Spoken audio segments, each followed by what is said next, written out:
Assalamualaikum warahmatullahi wabarakatuh. Hai teman-teman, perkenalkan saya Insan Lintang Mahesa. Di sini saya akan memaparkan tentang budaya hidup sehat dari kelas 5 semester 1, yaitu tentang pendidikan kesehatan. Pendidikan kesehatan adalah istilah yang diterapkan pada penggunaan proses pendidikan secara terencana untuk mencapai tujuan kesehatan yang meliputi beberapa kombinasi dan kesepakatan belajar atau aplikasi pendidikan di dalam bidang kesehatan menurut Noto Atmojo 2013. Selanjutnya, ada alat reproduksi pada tubuh manusia.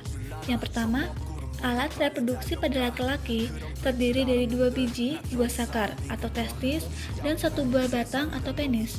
Yang kedua, alat reproduksi pada tubuh perempuan terdiri dari liang senggama atau vagina, rahim atau uterus, saluran telur atau tuba falopi, dan indung telur atau ovarium. Materi selanjutnya yaitu tentang cara menjaga kebersihan alat reproduksi, diantaranya sebagai berikut. Yang pertama, membersihkan alat kelaminnya setiap kali mandi dan buang air dengan sabun khusus, terutama pada perempuan. Yang kedua, membersihkan ujung lubang alat kelaminnya secara perlahan. Yang ketiga, selalu memakai celana dalam yang bersih dan juga kering. Yang keempat, tidak menggaruk-garuk daerah kelamin kita. Selanjutnya, tentang pengertian pelecehan seksual. Apa sih pelecehan seksual itu? Pelecehan seksual adalah perilaku yang berkonotasi seksual yang dilakukan secara sepihak dan tidak diharapkan oleh orang yang menjadi sasaran, sehingga menimbulkan reaksi negatif seperti rasa malu, marah, tersinggung, dan lain sebagainya. Berikut ini hal-hal yang dapat kita lakukan untuk menghindari pelecehan seksual adalah sebagai berikut. Yang pertama, menjaga perkataan dengan kata-kata yang baik. Yang kedua, menjaga tingkah laku yang menjurus pada tindak pelecehan seksual. Yang ketiga, bermain atau bergaul dengan teman sesama jenis. Yang keempat, memisahkan tempat tidur dengan adik atau kakak yang berbeda jenis. Yang kelima, meminta izin ketika akan masuk kamar orang tua. Yang keenam, mengetahui adab atau cara yang baik memandang lawan jenis. Yang ketujuh, menggunakan pakaian yang tidak terbuka atau menutup aurat. Dan yang terakhir yaitu berani menolak ajakan atau paksaan orang lain yang mengarah pada tindakan pelecehan seksual. Bentuk-bentuk pelecehan seksual. Pelecehan seksual bisa terjadi kapan saja, di mana saja, dan oleh siapa saja. Contoh perilaku yang termasuk sebagai pelecehan antara lain: yang pertama, menyentuh, memeluk, atau mencium tanpa izin. Yang kedua, memberikan tatapan bernafsu dan mencurigakan. Yang ketiga, mengeluarkan sebutan, candaan, atau perkataan yang mengarah ke hal-hal seksual seperti calling atau menggoda orang lewat dengan sebutan tak pantas. Selanjutnya, paksaan untuk menerima ajakan, kencan, atau berhubungan seksual. Mengajukan pertanyaan tidak pantas tentang kehidupan pribadi, bahkan anggota tubuh yang bersifat personal. Selanjutnya, perilaku sok akrab dan merasa berhak menyentuh bagian-bagian tubuh orang lain tanpa izin. Mengirim foto, video, atau gambar seksual tanpa diminta. Selanjutnya, memberikan komentar tidak pantas di sosial media. Selanjutnya, stalking atau menguntit. Dan terakhir, terus memaksa untuk berkomunikasi meski sudah ditolak. Dampak pelecehan seksual bagi kesehatan penyintas. Berikut ini gangguan kesehatan yang bisa muncul akibat pelecehan seksual. Yang pertama, depresi. Orang yang pernah mengalami pelecehan seksual dapat mengalami depresi jangka panjang. Jadi, dampak ini mungkin tidak langsung terlihat saat itu juga.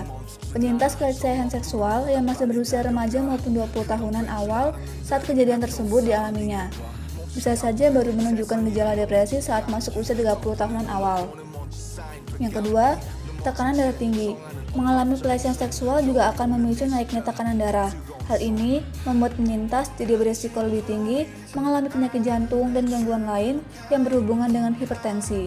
Yang ketiga, post-traumatic stress disorder. Orang yang pernah mengalami pelecehan juga bisa merasakan trauma mendalam akan kejadian tersebut. PTSD ini tentu akan mengganggu kualitas hidupnya, sebab ia akan berusaha untuk menghindari segala sesuatu yang berhubungan atau mengingatkannya dengan pelaku atau kejadian tersebut. Yang keempat, gangguan tidur. Gangguan tidur juga bisa terjadi pada para korban pelecehan seksual. Mereka bisa saja jadi sulit untuk tidur karena setiap memejamkan mata, langsung teringat wajah pelaku dan kejadian yang menimpanya. Jika berlangsung terus-menerus, kondisi ini bisa berubah jadi insomnia dan memicu gangguan kecemasan atau stres. Bunuh diri. Pada kondisi gangguan mental yang sudah parah, pelecehan seksual bisa berujung pada percobaan bunuh diri. Kondisi stres jangka panjang atau PTSD, gangguan kecemasan, dan tekanan sosial yang dirasakan bisa mendorong penyintas melakukan hal-hal untuk menyakiti dirinya sendiri. Materi selanjutnya yaitu pola gerak badan dan olahraga. Olahraga adalah aktivitas gerak menggunakan otot-otot sadar. Kegagalan dalam menggerakkannya secara cukup akan membuatnya lemah serta kendur. Hal itu secara otomatis mengakibatkan kelemahan pada organ-organ tubuh dan sistem yang dibentuknya. Manfaat olahraga antara lain sebagai berikut. Yang pertama, mengatur tonus dan menguatkan setiap organ tubuh serta sistemnya. Yang kedua, membantu menenangkan ketegangan dan membuat tidur lebih nyenyak. Yang ketiga, menguatkan pengendalian diri, meningkatkan mutu kerja pikiran, dan menimbulkan rasa segar. Yang keempat, mengurangi rasa tertekan dan cemas. Yang kelima, menurunkan stres emosional. Yang keenam, menurunkan lemak darah.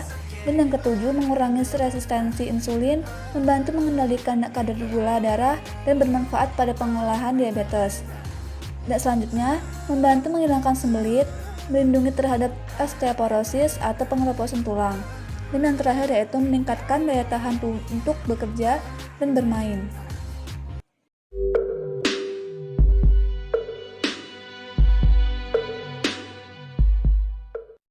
Demikianlah materi yang dapat saya paparkan.